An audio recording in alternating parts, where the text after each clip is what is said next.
kita beda bos, ya kan, ini izin bertumpuk-tumpuk sampai akhirnya nggak ada investor yang mau masuk ke sini, ya kan, karena birokrasi yang belibet. Jadi lupakanlah ya kan bahwa Indonesia bisa tumbuh 8%, ya itu cuma jualan politik, ya kan. Ini adalah satu dagangan politik yang tidak mungkin bisa direalisasikan. Saya nggak tahu ini macam apa gitu ya, ngomong nggak masuk akal 8%. Gitu. Dan yang terjadi adalah miracle. Cina isi miracle. Bahkan Amerika ketar-ketir dengan kemajuan teknologi di Cina. Namanya trade war itu nggak ada win-win solution. Dua-duanya lose-lose solution. Kalau trade war ya, ide dedolarisasi itu nggak mungkin terjadi. Nggak ada yang bisa menggantikan dolar kecuali kalau Amerika sama sekali dibom atom, runtuh sama sekali, bubar itu republik dan mungkin muncul mata uang lain.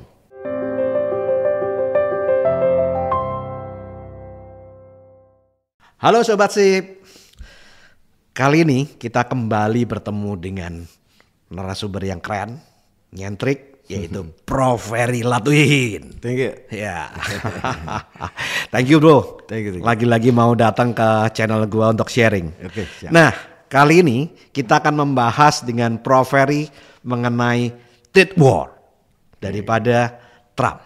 Yeah. Apa dampaknya buat market Indonesia, buat IHSG, dan bagaimana dengan kondisi ekonomi global ke depan. Oke?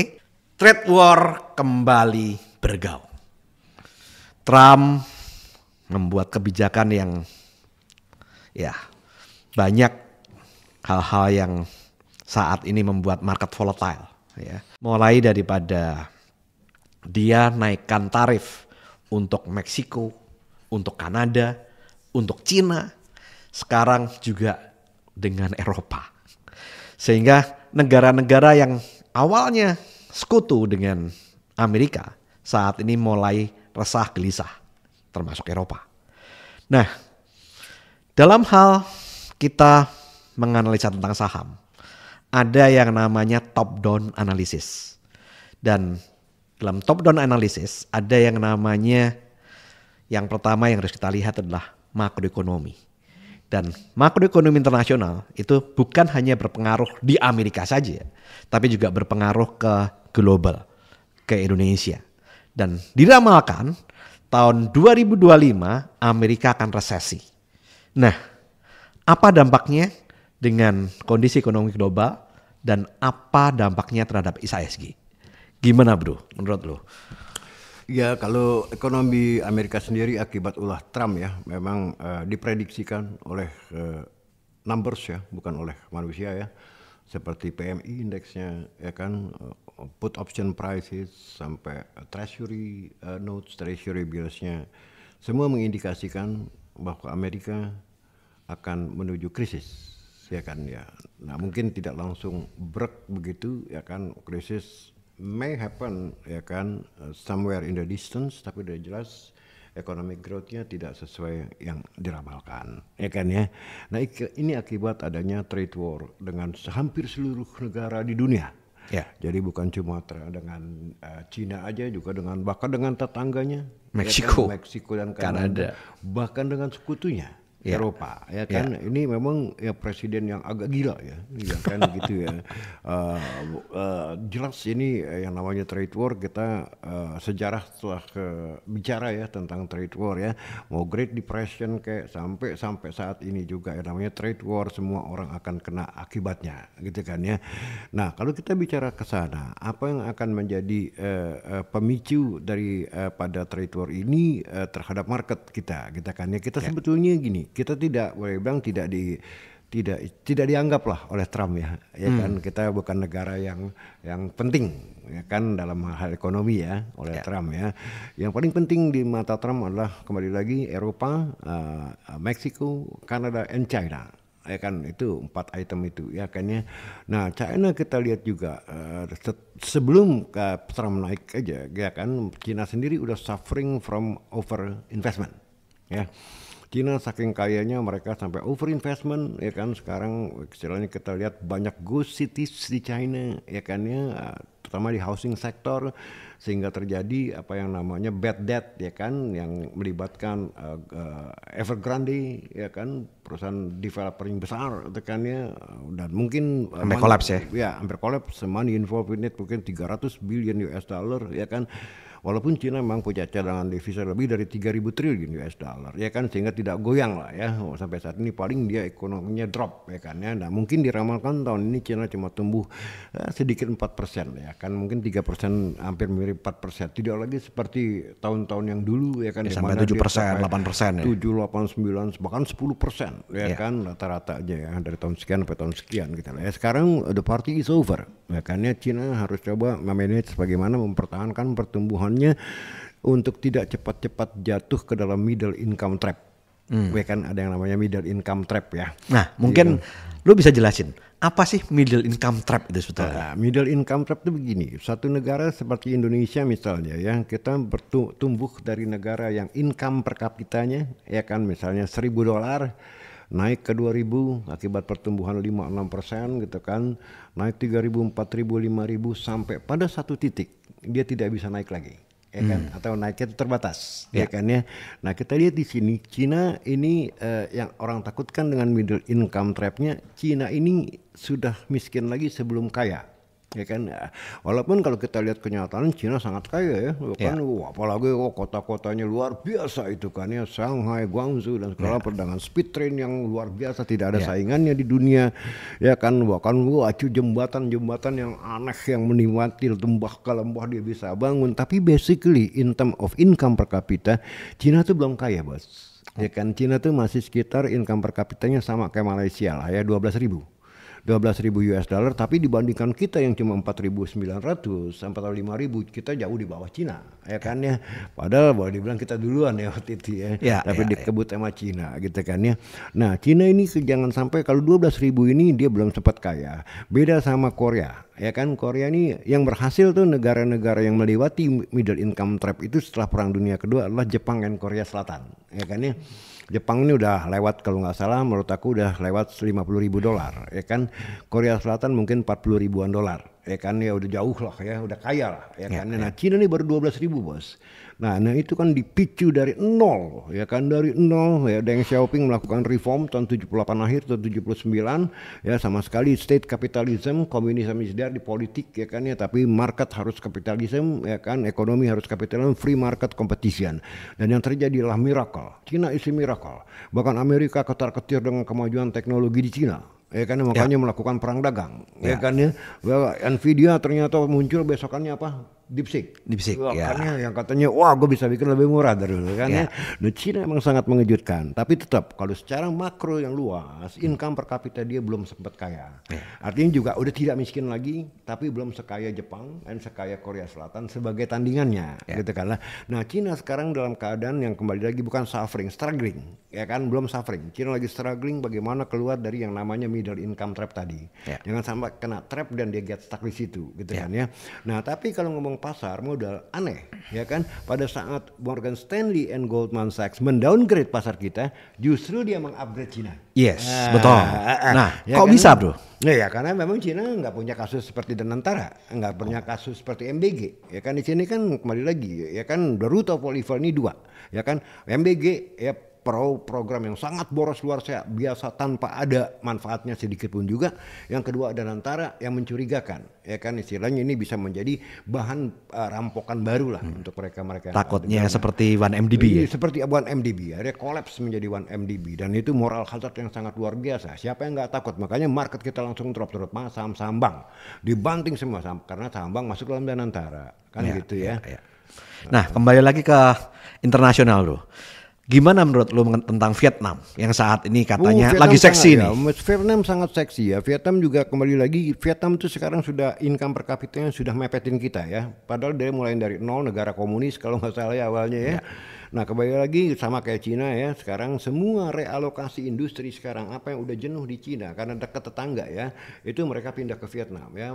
Vietnam menjadi satu kawasan yang paling seksi di dunia sekarang, terutama di Asia ya, oleh foreign direct investment. Sedangkan kita sebaliknya, bos, ya kan.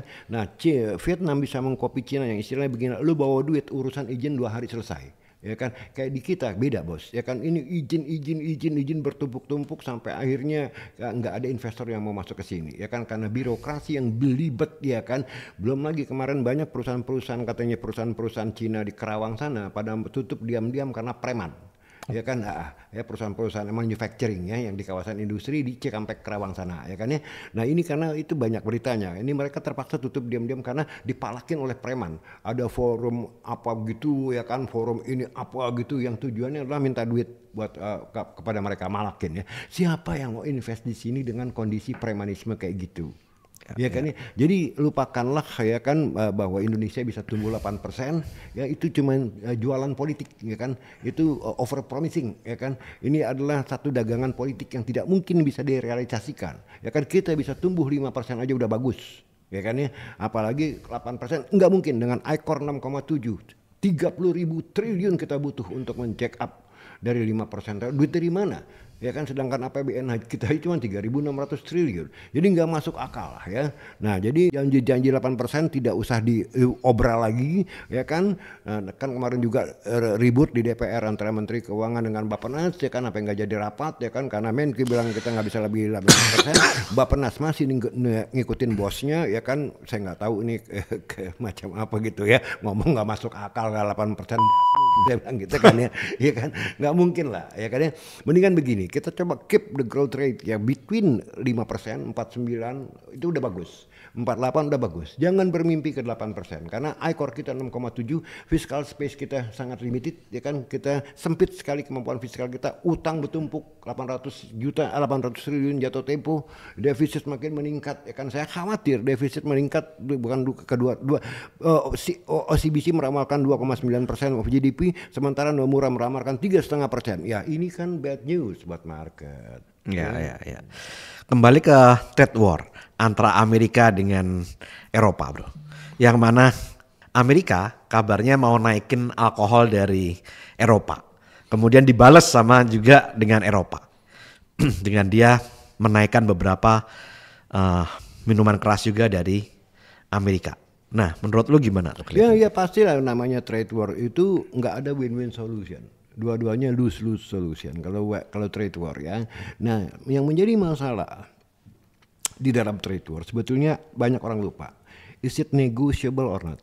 Ya, kalau kelihatannya sih Trump selalu menggunakan teknik itu untuk dia melakukan negotiation, untuk dia push orang-orang negara-negara yang lain untuk mengikuti apa maunya dia. Iya, nah, ya kan, ya tapi kan kembali negara-negara lain yang menjadi partnernya dalam negosiasi juga tidak bodoh, ya kan ya.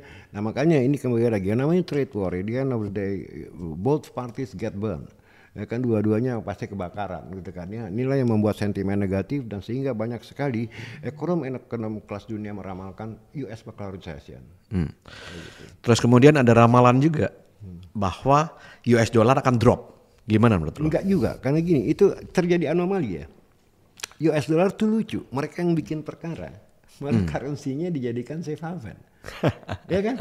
Contoh, waktu Great Recession 2007-2008 akibat subprime mortgage crisis, ya kan, instead kalau negara lain bikin perkara, currency-nya jebol. Tapi kalau Amerika bikin perkara, justru currency-nya menguat. Nah inilah yang namanya exorbitant privilege dari US dollar, ya kan, sampai akhirnya kan orang-orang bilang gila ini, ya kan ya, lu dengan gampangnya mencetak uang enak-enakan ya, belanja kiri kanan, trade deficit luar biasa karena you have privilege untuk mencetak uang dolar, utangnya pun dalam dolar kalau mereka luar biasa. Nah sekarang kan banyak negara yang nggak terima tuh, terutama BRICS, ya kan? Termasuk sekarang Indonesia gabung tuh. Kira-kira gimana tuh? Nggak jalan, tetap yang namanya BRICS atau negara lain pun, ya kan, untuk menggeser dolar itu tidak bisa dalam sekejap, ya kan, sama kayak pound sterling dulu ya, waktu digantikan dolar itu udah long lasting ratusan tahun baru dia bisa bubar setelah adanya satu negara yang lebih kuat dari negara yang punya. Nah, sekarang ada nggak negara yang lebih kuat dari Amerika? Belum ada bos. Kalau kita ngomong Cina baru 12.000 income per kapitanya, sedangkan Amerika udah 60.000, long way to go. Ya kan? Oke. Nah, euro tidak bisa dipakai pengganti daripada Amerika. Kenapa? Euro adalah satu currency untuk 27 negara. Masing-masing punya central bank juga, ya kan? Jadi ini mewakili siapa? Kan nggak bingung. Ya kalau US kan udah seragam, satu Federal Reserve untuk semua 50 negara. Ya kan? Itu yang pertama. Jadi yang namanya ide de-dolarisasi itu nggak mungkin terjadi. Nah, yang kedua, lucunya dengan exorbitant privilege dari Amerika ini, dia yang bikin krisis justru mata uangnya menguat. Makanya ada istilah kalau Amerika bersin, yang lainnya flu berat ya. Iya, kan itu dia kan akhirnya orang kan terbalik. Kalau kita bikin ke Indonesia misalnya bikin gara-gara nih dengan Danantara dan MBG, rupiah jebol. Tapi kalau Amerika yang melakukan itu malah dolarnya menguat kan gitu. Ya kan karena dia punya seniorage dan sejarah panjang ya. Ya. Dan mereka punya deep capital market. Mereka bebas, nggak ada lalu lintas devisa yang dikontrol, ya kan? Di sana Anda mau beli financial market apa aja sampai option on weather, ya kan? Opsi untuk cuaca itu ada untuk melindungi petani, ya kan? Artinya dengan dolar you can buy everything, ya kan? Coba you pakai Chinese yuan, nggak bisa beli segalanya, ya kan? Paling negara yang accepted, ya kan? Tapi tidak seperti dolar.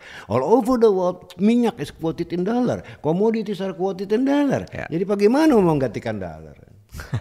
Tapi ada yang bilang sekarang Arab Saudi sudah mau berjualan tanpa pakai US, bro. Gimana? Enggak masalah, tapi masalahnya bisa nggak itu menjadi global? Kan nggak bisa.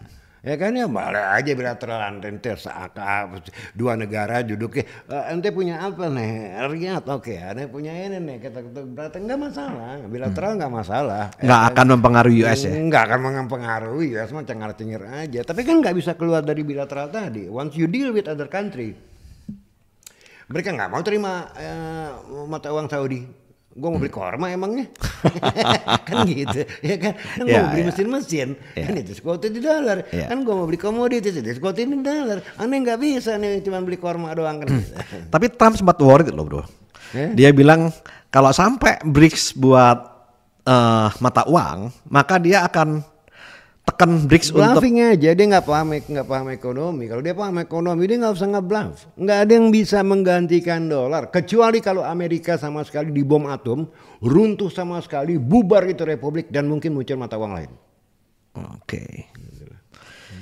Nah, sekarang dengan kondisi yang ya istilahnya global tidak pasti, ya kan? Indonesia juga tidak pasti. Nah, sementara kita tahu bahwa kalau kita mau investment termasuk dana pensiun itu pun kan juga rata-rata kalau mau lebih dari inflasi itu sampai saat ini saham adalah tempatnya, betul nggak, bro? Nah sekarang kira-kira gimana caranya kalau kita mau beli saham yang kira-kira cukup bagus, yang mana dengan kondisi yang ketidakpastian market seperti ini kita memilih saham-saham tersebut. Gimana caranya? Ya tadi kalau saya sih memilih saham-saham yang tidak goyang oleh kondisi eksternal tapi kuat kondisi internal. Misalnya saham yang boleh dibilang mau apapun yang terjadi market gue nggak goyang, acyclical, ya kan ya. Lantas buku gue semakin baik, EBITDA gue semakin baik, ya kan. Mungkin sampai ke bawah net income gue semakin baik. Ya, kalau boleh saya sebut namanya, saham itu adalah GoTo. Ya, GoTo ini nggak goyang. Karena apa? Lihat aja GoTo is too big to fail. Dan marketnya mau krisis mau apa orang tetap pakai Gojek. Ya kan ya. Apalagi sekarang udah bigger and bigger dan ada isu bahwa mereka mau merger dengan Grab. Kan kayak gitu ya. Nah ini saham-saham begini yang anti krisis. Karena orang riding the financial health. Kan, kayak gitu sih. Nah tapi di samping GoTo pasti ada juga kan saham-saham yang lain. Nah sekarang bagaimana caranya untuk kita bisa menilai saham yang bagus itu yang bisa buat beggar itu gimana, bro? Ya kalau mau gini ya sebetulnya kita harus kembali lagi paham laporan keuangan ya kan. Nah itu kan saya memberikan workshop untuk itu ya. Dan saya ajarin dari A sampai B bagaimana membaca balance sheet, bagaimana membaca income statement, cash flow statement ya kan. Kita interpretasikan financial metrics yang ada di sana seperti return on equity, return on asset, return on invested capital. Tapi itu kan bahasanya sulit ya, bro ya? Enggak sulit, memang kedengarannya sulit tapi dalam workshop saya gading pelan-pelan karena workshop saya sifatnya praktis. Dengan Excel kita hitung numbersnya sehingga gampang diingat, ya kan. Kedengarannya memang wah, padahal enggak juga gitu loh. Kalau Anda ikuti pelan-pelan setoran saya, ya itu pasti at the end of the workshop Anda mengerti. Gitu loh, ya kan, bisa membaca laporan keuangan perusahaan dan bisa menilai perusahaan. Misalkan bro, kemudian mereka masih bingung nih setelah ikut workshop. Kira-kira lu mungkin kasih waktu nggak kira-kira seperti sebulan mungkin untuk mereka mungkin tanya-tanya lagi ke lu? Boleh. Anytime. Anytime, bahkan workshop saya itu sampai sekarang yang bekas murid-murid saya sejak awal saya bilang anytime you have question ask me via WA. Wah, berarti ini workshopnya murah banget bro. Murah. Karena cuman ikut sekali, kemudian masih bisa tanya-tanya setelahnya. Masih bisa. Tujuan saya gini, workshop itu buat saya adalah memberikan pencerahan dan edukasi. Ya kan, bukan untuk nyari uang itu sendiri. Sebab kalau dipikir-pikir biaya yang saya kenakan itu murah gitu loh. Nah workshop ini kalau Anda ikut di New York, ya kan itu $3.000 bos. Wow, $3.000 48 juta bro. Kalau gitu berarti nanti lu arahin pada saat workshop tuh step by step bro. Oh ya, step by step. Orang yang dari nol pun bisa ngikut. Bisa sama sekali, karena dari zero saya bimbing sampai ke Z, dari A sampai Z pelan-pelan. Karena juga waktunya kan panjang, 2 hari. Ya kan, dari jam 8 pagi sampai jam 5 sore bro. Ya kan. Nah ini sebetulnya Anda kuliah 4 tahun pun tidak dapat. Karena sifatnya praktis. Ya kan, saya tuangkan semua karena saya sebagai analis dan itu praktikal. Jadi Anda saya giring ke dalam mindset sebagai seorang analis. Jadi nggak ada teori-teori buat saya, nggak ada PowerPoint, saya kasih spreadsheetnya Excel. Ya. Jadi itu saya nggak pakai teori-teori. Nanti ambil data-data yang real, kita bedah bukunya, laporan emiten, praktis. Oke. Nah jadi bagi para sobat SIP yang Anda kepingin belajar langsung sama Prof. Ferry Latuhin, Anda bisa hubungi lewat link di bawah ini ya. Nanti Anda bisa bertemu dengan saya dan Prof. Ferry Latuhin di session seminar tersebut. Oke, thank you Prof. Ferry Latuhin. Thank you very much for inviting Senang me. sekali untuk bisa sharing kembali di channel saya. Ya. Yes. Dan bagi para sobat SIP, sampai ketemu di acara workshop nanti. Oke? Lakukan terus saving, investing, protecting agar hidup Anda makin sip. Saya Tony Hermawan Adikaryo. Sampai jumpa di puncak kemakmuran.